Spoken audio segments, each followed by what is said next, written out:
பாஜகவுடைய working pattern ரொம்ப ஆபத்தானது. சில இடங்கள்ல ஏற்கனவே இருந்த நடைமுறைகள் மாறிடுச்சு.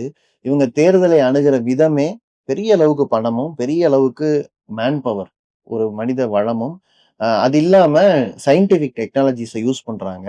இது எல்லாம் செஞ்சுட்டு அரசு, அதிகாரம், தேர்தல் ஆணையம் இது எல்லாத்தையும் பயன்படுத்திக்கிறாங்க. அப்டின்னா, உங்க உங்க எதிர்ப்பு எவ்வளவு சிஸ்டமேட்டிக்கா இருக்கணுங்கிறதுக்கான காரணங்கள தான் அத பார்த்துக்கணுமே தவிர, இவரு இப்படி இருக்காரு. அதனால நீங்க எல்லாம் ஒண்ணா இருங்க.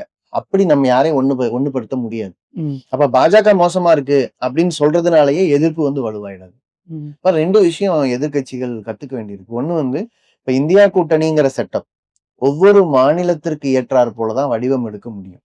அப்போ இதுல தேசிய அளவுல செயல்படுற கட்சிகள், அந்த மாநில சூழல கணக்கில் எடுத்த ஒரு அணி அமைக்கிறதுங்கிறது ரொம்ப முக்கியம். அதுல பீகார்ல இப்ப ஆர்ஜேடியோட பெர்ஃபார்மன்ஸோ, ஒர்க்கோ ரொம்ப முக்கியமானது. அதே சமயம் இப்ப காங்கிரஸ் கட்சி, இடதுசாரிகள்.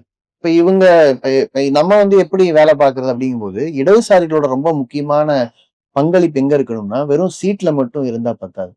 சோ இத என்டையர் டிஸ்கோர்ஸ முடிவு பண்றதுல இடதுசாரிகளுடைய வலு. அதாவது என்ன ஸ்லோகன் முன்வைக்கிறோம், மக்களுக்கான திட்டங்களை என்ன முன்வைக்கிறோம், அதை எந்த விதத்துல வேகப்படுத்த போறோம், போராட்ட களத்தோட தேர்தலை எப்படி இணைக்க போறோம். இது இடதுசாரிகள் மட்டுமே செய்ய முடியிற ரொம்ப முக்கியமான விஷயம். அத இடதுசாரிகள் தான் செய்ய முடியும்.